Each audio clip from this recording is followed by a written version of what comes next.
Bonjour à tous, aujourd'hui j'avais envie de faire une vidéo très spéciale et totalement différente de ce que je fais d'habitude.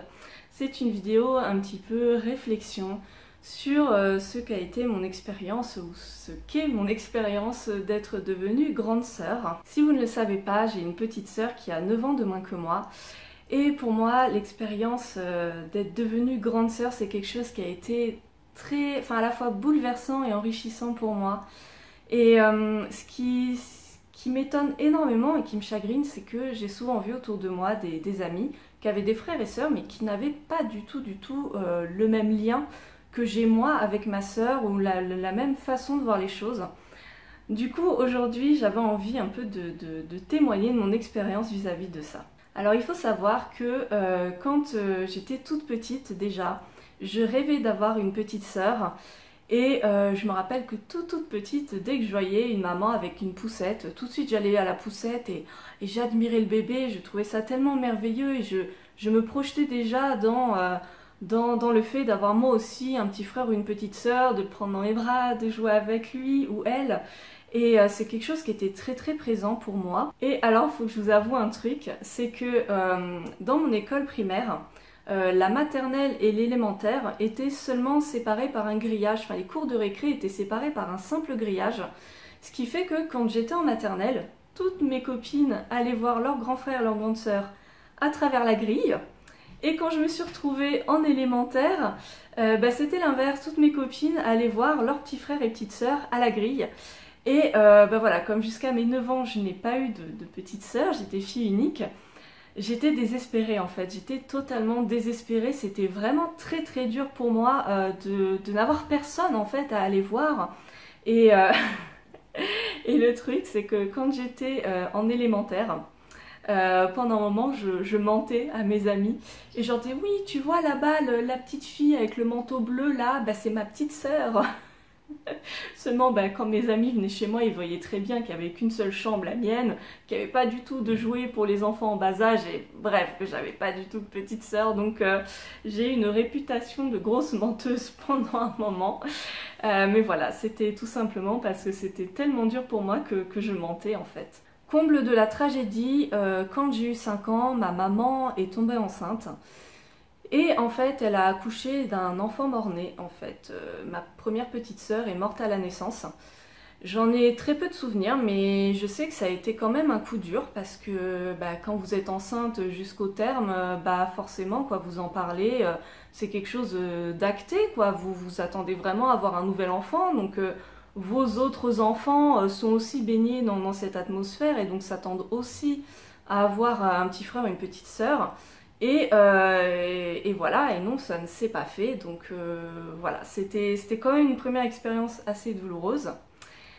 Et du coup, à l'âge de 9 ans, ma mère m'annonce enfin qu'elle est enceinte et que je vais avoir une petite sœur. Et ça a été vraiment quelque chose une nouvelle époustouflante pour moi, parce que vous imaginez que jusqu'à 9 ans, vous vivez 9 ans de votre vie sans que aucun petit frère ou petite sœur arrive. Donc pour moi c'était sûr et certain, c'était fini, j'allais être fille unique mais toute ma vie quoi, c'était ancré dans ma tête, c'était comme ça et puis c'est tout quoi. Et là enfin ma mère me dit que je vais avoir une petite sœur. Oh là là, j'étais tellement heureuse, je l'ai attendue, j'ai compté les mois avec elle et je me rappelle vraiment de chaque instant. Quand je suis allée à la maternité pour la voir, les premières fois que je l'ai pris dans mes bras, quand je lui donnais le biberon, je me rappelle 2 fois où je jouais avec elle quand elle avait genre 1 an, 2 ans, et que je l'ai fait tomber sans faire exprès. Bah oui, parce que forcément un bébé ça bouge beaucoup, et quand vous avez 9 ans, c'est pas facile à retenir, mais bon, enfin c'était pas des trucs très graves, hein, je vous rassure. Par contre, je me rappelle d'une expérience, la pire expérience de ma vie, vraiment pour moi, ça a été la chose la plus horrible que j'ai pu vivre. On rentrait avec ma maman et dans la cage d'escalier, en fait, on avait l'habitude de porter à deux la poussette avec ma soeur dedans. Et en fait, sans faire exprès, je sais pas trop ce qui s'est passé, mais en fait, ça nous a échappé des mains, je sais pas. La poussette s'est retournée, ma petite sœur est tombée par terre. Et si vous voulez, moi, enfin j'avais quoi? J'avais 9-10 ans. de voir ma petite sœur tomber par terre, mais ça a été le cauchemar, quoi. Pour moi, c'était impensable, quoi. Un bébé qui tombe, c'est la fin, quoi. Je me suis mise à hurler, à crier. J'étais là, Johanna, ma petite sœur, Johanna. Je hurlais dans la cage d'escalier.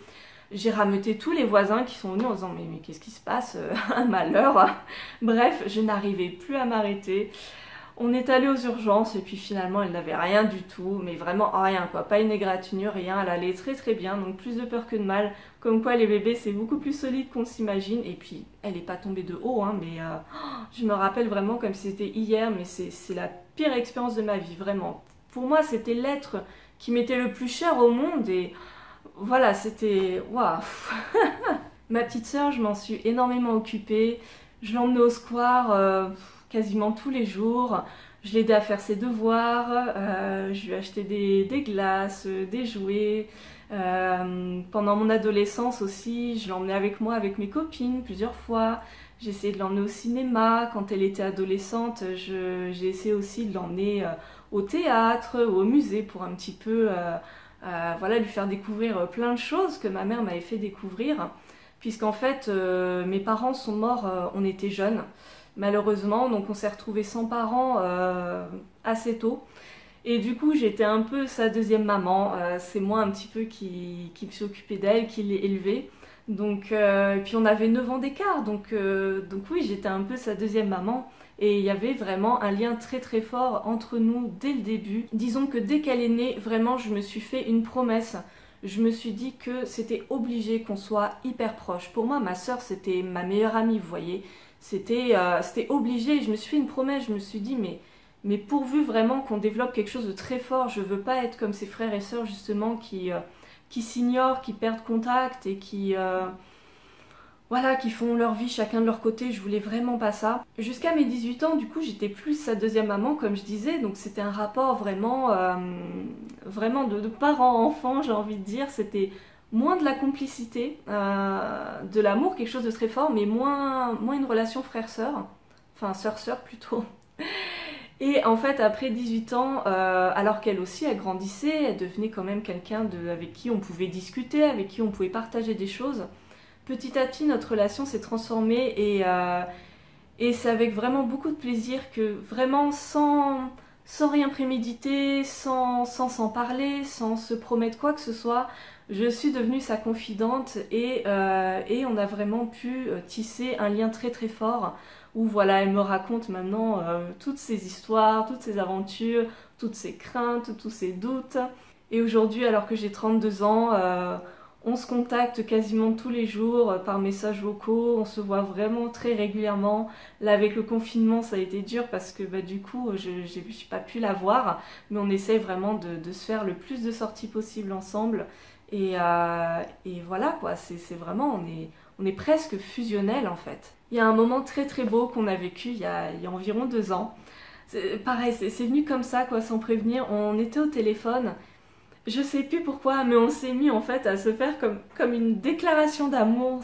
On s'est mis à se dire qu'on tenait énormément l'une à l'autre et que si on n'avait pas de sœur, notre vie serait totalement différente et qu'on n'arriverait pas à vivre et à affronter la vie si on n'avait pas de sœur. Et elle me disait ça, moi je disais mais moi aussi je tiens trop à toi, franchement si t'étais pas là, mais je sais pas ce que je ferais, je sais pas ce que j'aurais fait. Et voilà quoi, c'était trop mignon, c'était hyper touchant, ouais, c'était comme une déclaration d'amour. On se disait à quel point on tenait l'une à l'autre. Et c'est vrai, surtout que de notre famille primaire, il ne reste que nous deux, donc je pense que ça a naturellement encore plus soudé, ça nous a encore plus soudés. Pour moi, avoir une sœur, c'est une réelle chance.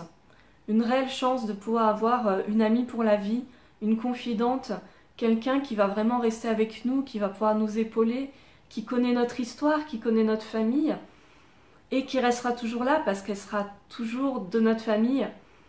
Et oui, ça me fait de la peine quand je vois des frères et sœurs qui s'entendent pas du tout, qui se déchirent. C'est vraiment quelque chose où on s'est promis maintenant de toujours rester ensemble et de jamais s'embrouiller pour des histoires à la con, vous savez, des histoires d'argent, des histoires des choses qui n'en valent pas la peine. J'ai vu ça chez certaines familles et c'est vraiment vraiment très triste. Vraiment, nous, on veut être soudés, être ensemble toujours. Si je fais cette vidéo aujourd'hui, c'est parce que c'est un jour très particulier. Nous sommes le 20 mai et aujourd'hui, ma petite sœur a 23 ans. Alors Johanna, ma petite sœur, vraiment je voulais te souhaiter un joyeux anniversaire, te dire que je t'aime immensément, que vraiment sans toi ma vie ne serait pas pareille et ça c'est une certitude. Tu m'apportes tellement de bonheur, tellement de bien-être. J'ai une chance incroyable de t'avoir et t'es quelqu'un vraiment de formidable. Je suis vraiment très très fière de voir la personne que t'es devenue, ce que tu fais de ta vie, comment tu vois les choses, quelles sont tes valeurs. Vraiment, je pouvais pas rêver mieux. Vraiment, je ne pouvais pas rêver mieux.